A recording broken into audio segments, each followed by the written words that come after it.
old friend, maybe I shouldn't use the word old, Navy head basketball, Navy head basketball coach Ed DeChellis.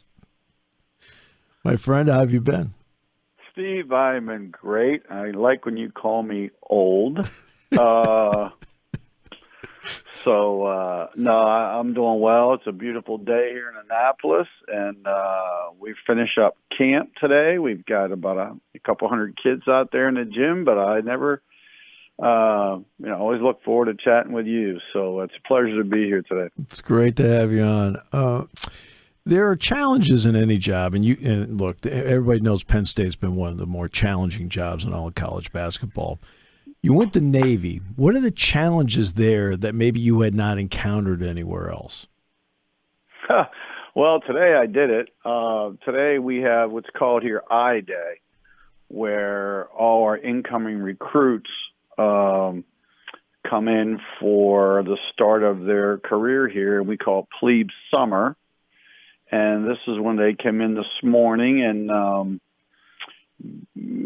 basically get their uniform, get their head shaved, go through the medical process once again, and then they move all their gear into their rooms, and the process begins. And now they all are getting right now they're all transformation from being a 18-year-old high school senior just graduated to a military person. And so that's a little bit of a change for them. And then at 6 tonight, they will take the oath. And once they take the oath, they close the door behind them in Bancroft Hall, and it's on for 6 weeks. Plebe Summer begins. So you're hoping your guys don't try to swim across the Severn River and escape from you. And you hope you get the same guys in 6 weeks that you brought in this morning. So that's the biggest challenge, Steve, is kids have to do more. And as I tell them, it's not bad, it's just different. Well, so we do more here. Yeah, we always talk about the 20 hours a week that you get to have with athletes in intercollegiate athletics. How many hours do you actually get with them? Because I remember you told me years ago about a young man who came into practice soaking wet, and it was a sunny day, and you said, okay, what's your deal? And he said, I was doing SEAL maneuvers in the river. Okay, just dry off and suit up. Yeah. Yeah, we know, Steve, we try to use the time that's allowed, but it's just, you got to be very efficient because you cannot make these young men late for anything. So I can't go over in a film session, or I can't go over and practice because they got to eat at a certain time. So we start practice at 4, we're done by 6. That's lifting, that's film, that's whatever you want to do, that's your time. Because at 6, they got to shower, they got to get their uniforms back on, they got to get over to dinner because they got military things at 7. So they can't be late during the year. It's very, very challenging. So you have to be very creative. You got to be highly organized, which I struggle with probably. And, so you can't, their time is so valuable that everything's got to be right on. Everything's got to be precise, because they have another life to go to and they have other responsibilities. So that's a challenge. The other part of this thing is the kids have to go through rigorous academics. Like everybody's, talks about their academics. The academics are very challenging here. They take anywhere from 17 to 21 credit hours per semester, and it's all math and science included, no matter what your major is. But then you get the PE component too. Like I have guys on game days, and I got guys before practice are in the pool. They got to go swim. They got swim class. And it's not just, jumping in and holding your breath. They're going up and down meter by meter by meter, and then they come over to practice and, halfway through, why doesn't this guy have any zip? And, Coach, I had swim today. Okay, well, that explains it. All right. Yeah. So you got to be flexible. Yeah, and there's another element too, the transfer portal. The transfer portal at your place has one direction, correct? Yeah, out. Yep. Yeah, there's no in. But unfortunately, that's where we're at in college basketball. I'm not sure I agree with it. I think kids should be able to move around if they need to or want to academically, and if something happens. But we've just opened it all up so anybody can do whatever they want to do when they want to do it. And I'm not sure we're teaching young men and women much about loyalty and trust and perseverance or any of those types of things. So I think they're very, very important. But we don't have guys coming in, but we do every once in a while have guys going out, and then we got to play against people who really recruit the portal hard, not recruiting high school kids anymore because they want more of a finished product, and they want to develop their players. So we're still in the development phases here. We bring young guys in, and we're going to develop them. They're going to get better, and we're going to continue to do what we do. But we got a great culture because of that. We win. We've been very successful. Yeah. It's because we got good players and recruit well, and we develop them. Yeah, this has been the best run for Navy basketball since Paul Evans was the coach back in the 80s when he had David Robinson, Vernon Butler, Dave Wojcik. At least I gave some love to some other guys besides Robinson. But Vernon Butler was a heck of a player, too. Yeah. But your time at Penn State, you got to the NIT in 6. You won the NIT in 9, and then got to the NCAAs, including an appearance of the Big Ten championship game in 11. How do you look back on your time at Penn State and what you were able to accomplish? Well, going through it, when we got there, Steve, as you know, we were not very healthy, and we had to try to get healthy, but there was no quick fix. There was no way like now you can get healthy through the transfer portal. You can try to get 6 or 7 guys in the spring and bring them in. They're eligible to play right away from other places and get healthy. There wasn't any shortcut. You had to take freshmen and you had to let them mature, let them grow, and let them develop. And we were able to do that. Did it take longer than I wanted? Some days, but it was a process, and I believed in the process, and academically it was challenging. When I was there, it was very challenging to get young guys in school. They wanted a certain student athlete, and we adhered to those recommendations and mandates by our athletic department. But I look with fond memories. I think we did well. I thought when we won the NIT in 2009, I thought we should have been an NCAA tournament team. Yes, I agree. Didn't work out that way. Then we went on to win the NIT, and so I think if Jeff Brooks doesn't blow out his shoulder in our game with Temple, I think we got a chance to win and advance. Agreed. You're right. When he left the game, you were up 8. And actually dominated the game. We didn't get the chance to play, and so I feel good about what we've done. We'd like to do more, sure. That's just a competitive guy that I am. But I had great kids. Still talk to the guys. Great relationships with them. I enjoyed my time there. Enjoyed State College. As you know, I loved the place, loved the institution.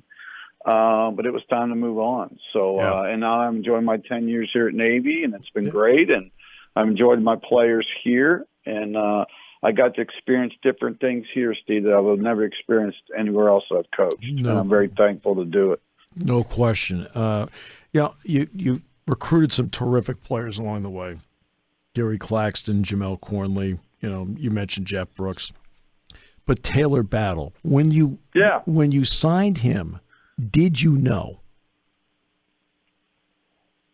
When you signed him, did you know that was the kind of player he would be for you, especially in the last 4 minutes of games?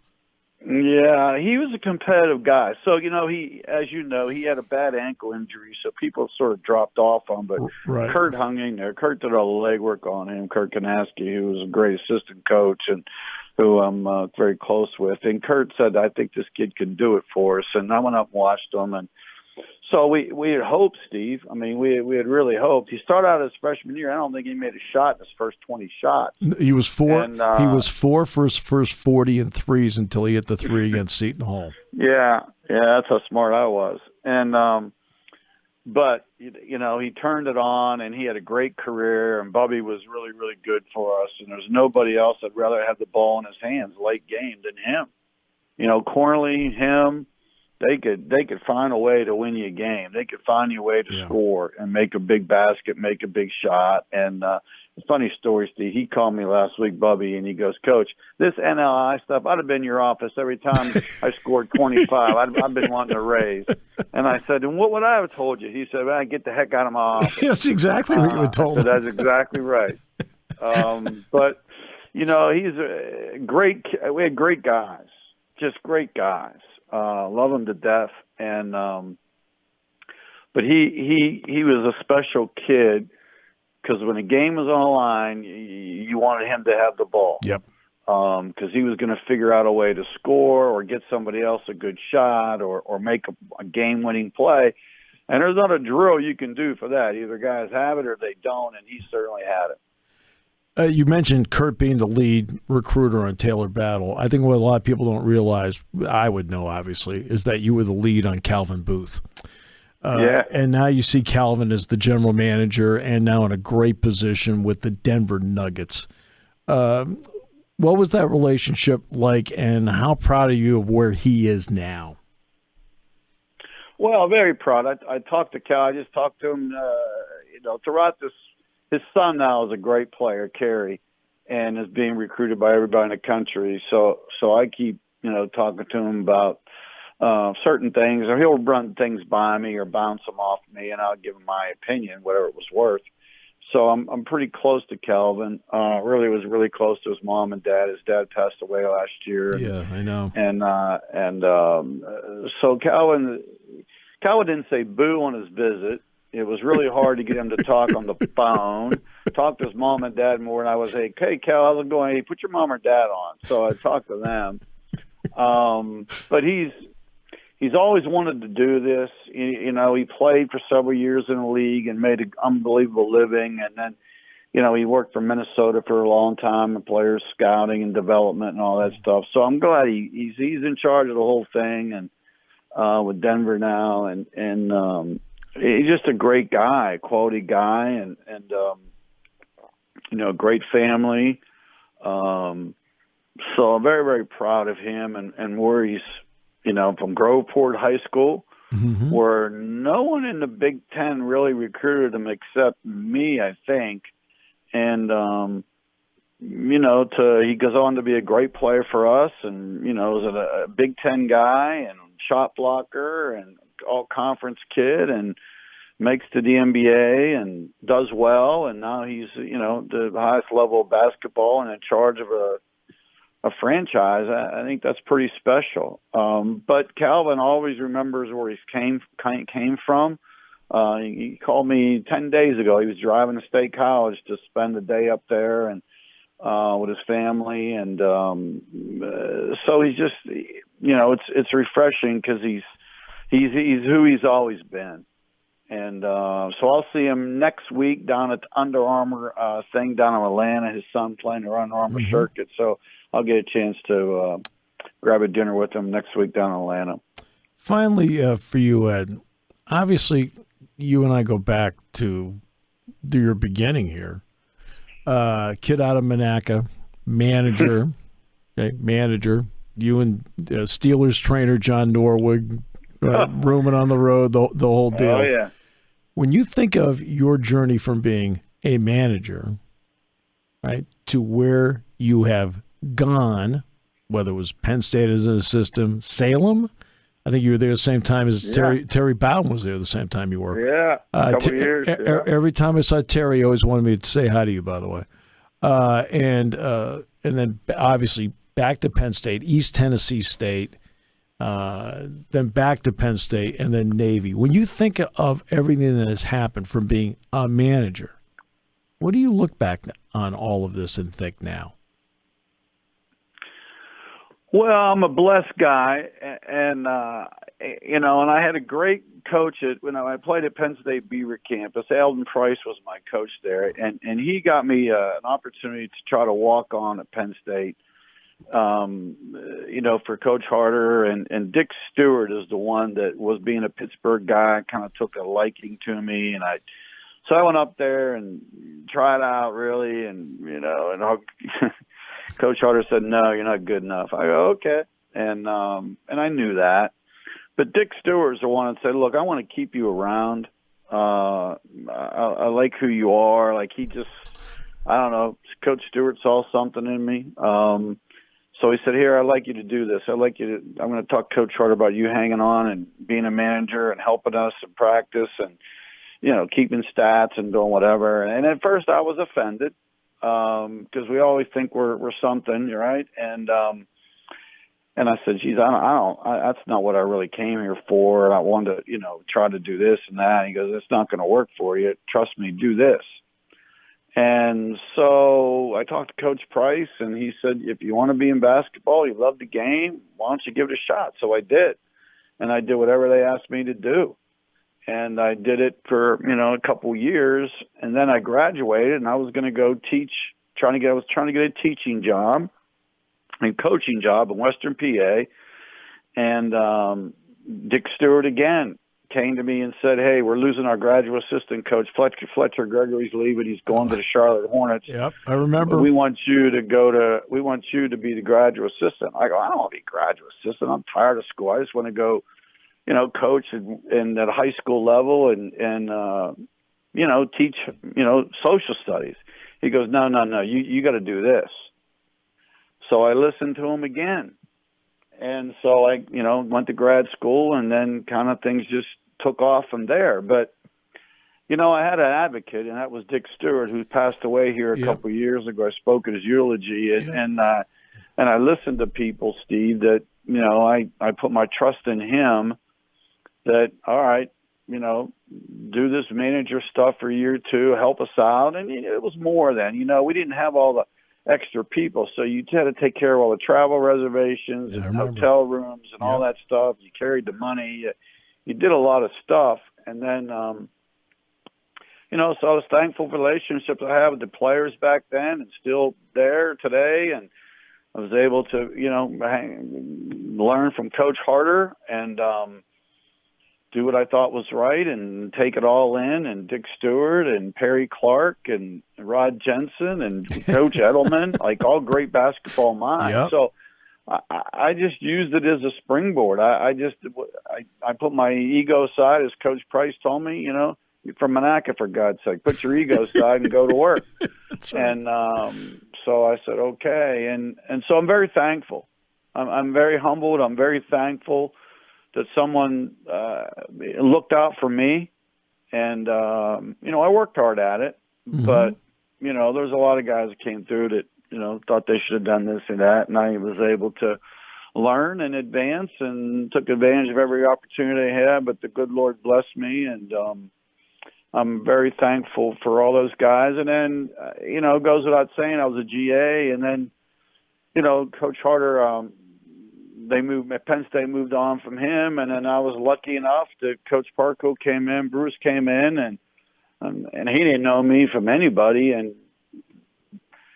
things just worked out where he wanted to keep me on, and then hopefully we have a great relationship, and I work for him, but I'm very, very thankful. Penn State taught me a lot. I'm very thankful for Bruce giving me the opportunity to continue my education and get my graduate work done and keep me on board, and him, taking me under his wing and giving me a great opportunity to stay in basketball, where a lot of guys would have said, "Hey, you were GA, I was the old program, you're done, move on." Right. But Bruce was good to me in the sense that, hey, I want to keep you on board. And he had no reason to, other than he was a good person and wanted to try to help somebody. So, and I worked really hard for him, and so I've been, blessed. And he helped me get the East Tennessee State job. He went to bat for me, and I remember. So it's all worked out, and I've got great relationship with guys like you and him and players. So I feel very, very blessed. Blessed our paths crossed when they did, through the whole journey. So thanks so much for the time today. It was so great catching up with you, and I can't wait to talk with you again. All right, Steve. You take care.